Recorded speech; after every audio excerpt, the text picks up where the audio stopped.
My husband's mistress walked into my living room, placed her hand on her belly and told me she was carrying his child. She expected me to crumble, to scream, cry, pack my bags. Instead, I looked at her stomach, then at my husband's face, and I said, "Interesting. Let's talk about that." Because I already knew something she didn't. I'd been watching both of them for 6 weeks. And the baby she was claiming? It didn't exist. Let me start from the moment I knew my marriage was a lie. I'd been married to Daniel for 9 years. High school sweethearts, the kind of love story people wrote about in wedding toasts. He was an orthopedic surgeon, brilliant, charismatic, the guy everyone wanted at their dinner party. We lived in a 5-bedroom house in Scottsdale, Arizona. 2 kids, Lily, 7, and Noah, 5. From the outside, we had everything. The cracks started small. Late nights at the hospital that got later. Weekend conferences that got longer. A new cologne I didn't recognize.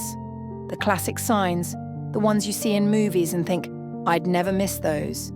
But when it's your husband, your life, your family, you don't want to see them. You make excuses. You tell yourself you're paranoid. Then I found the second phone. It was in his gym bag, tucked inside a rolled-up towel.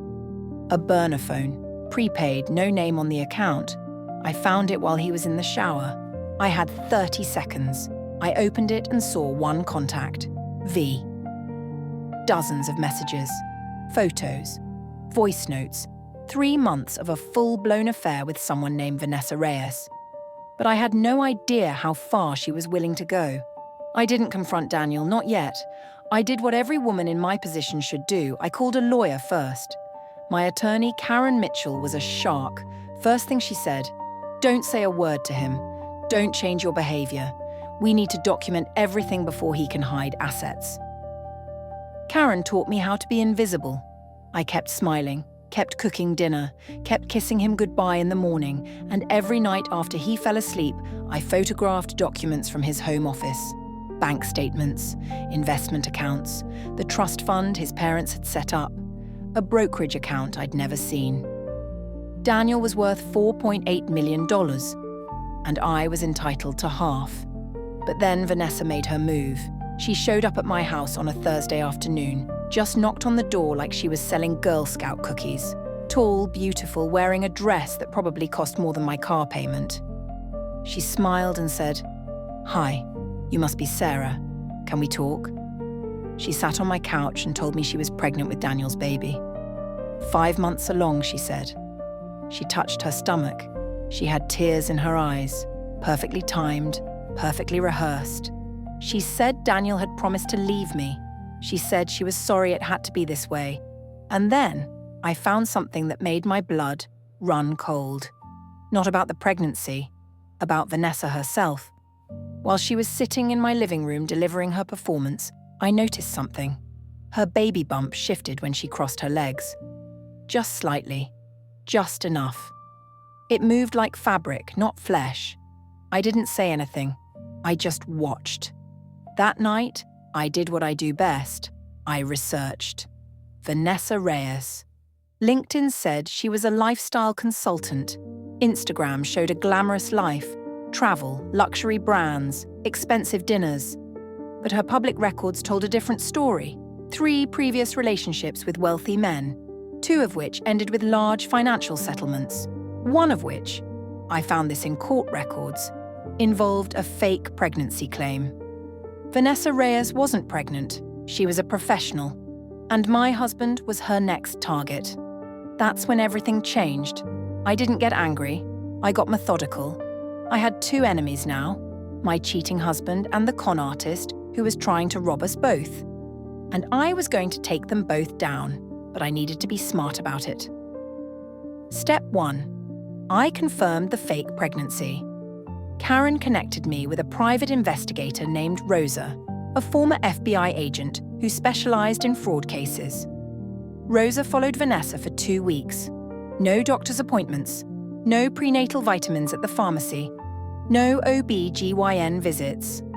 But Rosa did catch Vanessa entering a theatrical supply store and purchasing a silicone pregnancy prosthetic. She had the receipt. Step 2. I documented Daniel's hidden assets.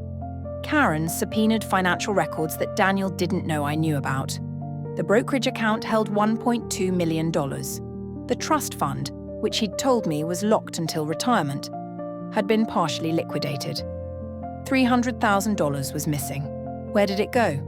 3 wire transfers to an account in Vanessa's name. My husband wasn't just cheating, he was funding his exit strategy. With our money. If you're still with me, a quick like really helps the channel. What happens next is the most satisfying thing I've ever done. I planned the reveal for maximum impact. Karen filed for divorce on a Tuesday morning. The papers were served to Daniel at his hospital, in front of his colleagues.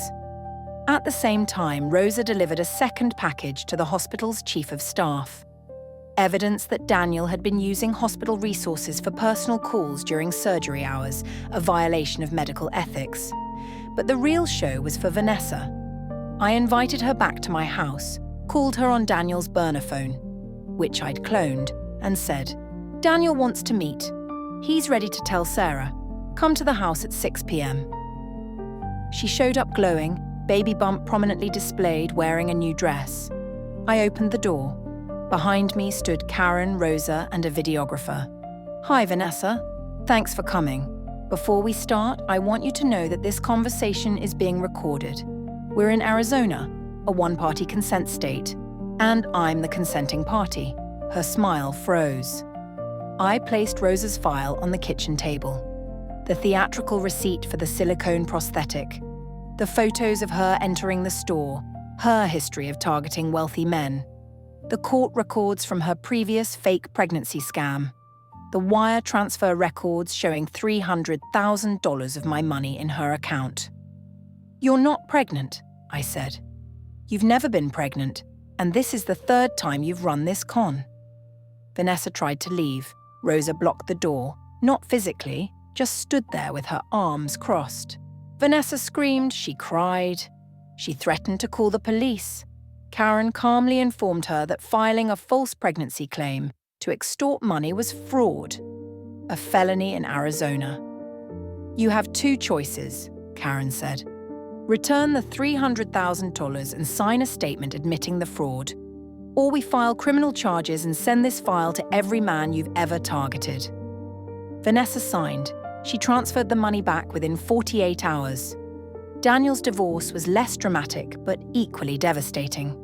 Karen's financial forensics uncovered everything: the hidden accounts, the liquidated trust, the wire transfers. The judge was not sympathetic. Daniel lost the house, 60% of the marital assets, and was ordered to pay spousal support for 10 years. His medical license review board opened an investigation into the personal calls during surgery. He wasn't fired, but he was encouraged to relocate. Last I heard, he's practicing at a small clinic in New Mexico.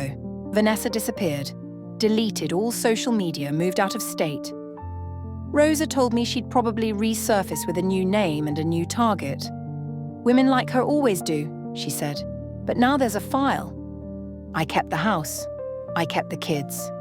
I kept the $4.8 million that was rightfully mine.